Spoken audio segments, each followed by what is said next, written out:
में हम बात करेंगे नर्सिंग डायग्नोसिस सीजोफ्रेनिया के ऊपर। सीजोफ्रेनिया के ऊपर क्या क्या नर्सिंग डायग्नोसिस बने जा सकते हैं वो हम बात करेंगे। सबसे पहला है ineffective activity planning related to compromised ability to process information.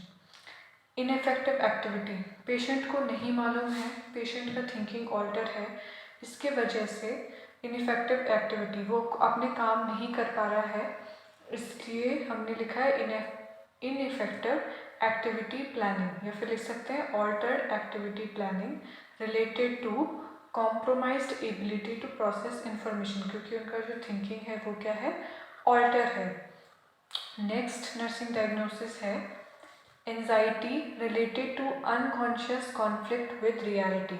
अब सीजोफ्रेनिया का पेशेंट आपको बार बार बोल रहा है कि मुझे कुछ आवाज़ें सुनाई दे रही हैं, और आप बोल रहे हैं कि नहीं आपको सिर्फ वहम हुआ है, ये आवाज़ें नहीं हैं, तो उनको उससे भी क्या हो रही है, एंजाइटी हो रही है कि क्या सच में ऐसा है, क्या सच में ऐसा तो नहीं है। तो इससे क्या होती है, एंजाइटी होती है, जो related to unconscious conflict with reality. तीसरा है impaired verbal communication related to psychosis, delusion, hallucination। Verbal communication क्यों ऑल्टर हो रहा है, क्योंकि साइकोसिस है, साइकोसिस में आते हैं डिल्यूजन, हेलुसिनेशन। डिल्यूजन है उनको, उन्हें हेलुसिनेशन हो रहा है, उन्हें अजीब अजीब सी आवाज़ें सुनाई दे रही है, वो अपने आप बड़बड़ा रहे हैं, अपने आप बातें कर रहे हैं अपने आप से, तो इस वजह से। Then we have hopelessness related to long term stress from chronic mental illness. Hopelessness है, बहुत लंबे समय से पेशेंट बीमार है, उसकी वजह से उन्हें क्या हो रही है, होपलेसनेस हो रही है। फिफ्थ है इम्पेयर्ड मेमोरी रिलेटेड टू साइकोसिस। साइकोसिस में क्योंकि उन्हें डिल्यूजन, हेलुसिनेशन है, इम्पेयर्ड थिंकिंग है, तो बार बार एक ही थॉट उनके दिमाग में है, तो इस वजह से उनकी जो मेमोरी है वो क्या हो रही है, ऑल्टर हो चुकी है। Then we have ineffective health maintenance related to cognitive impairment. Thinking impair है, जजमेंट इम्पेयरमेंट है, इसलिए क्या हो रहा है, कॉग्निटिव फंक्शन भी क्या हो रहे हैं, इम्पेयर हो रखे हैं, मेमोरी, अटेंशन, कंसंट्रेशन, ये सब भी क्या हो रखा है, ऑल्टर हो रखा है। सातवां है interrupted family process. Interrupted family process related to ability to express feeling, impaired communication.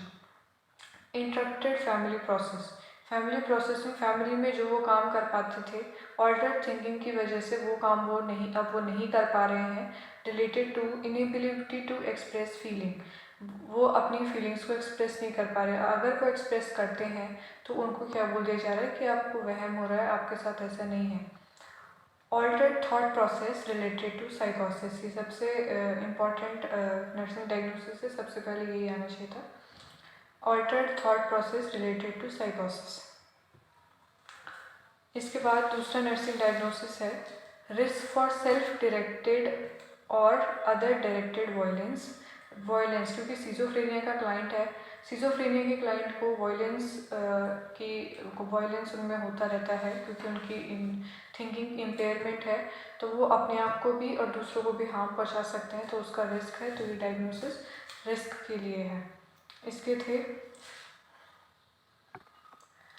अगला नर्सिंग डायग्नोसिस है disturb sensory perception related to साइकोसिस। साइकोसिस में उनका सेंसरी परसेप्शन डिस्टर्ब हो रखा है, वो अपने आप बातें करने पे लगे हैं, वो बोल रहे हैं कि मुझे कुछ आवाज़ें सुनाई दे रही हैं, मुझे अजीब सी स्मेल आ रही है, वो ये सब बोलने पे लगे हैं, तो इसका जो रिलेशन है वो सीधा सीधा साइकोसिस से है, हेलुसिनेशन, क्योंकि उनको हेलुसिनेशन हो रहे हैं।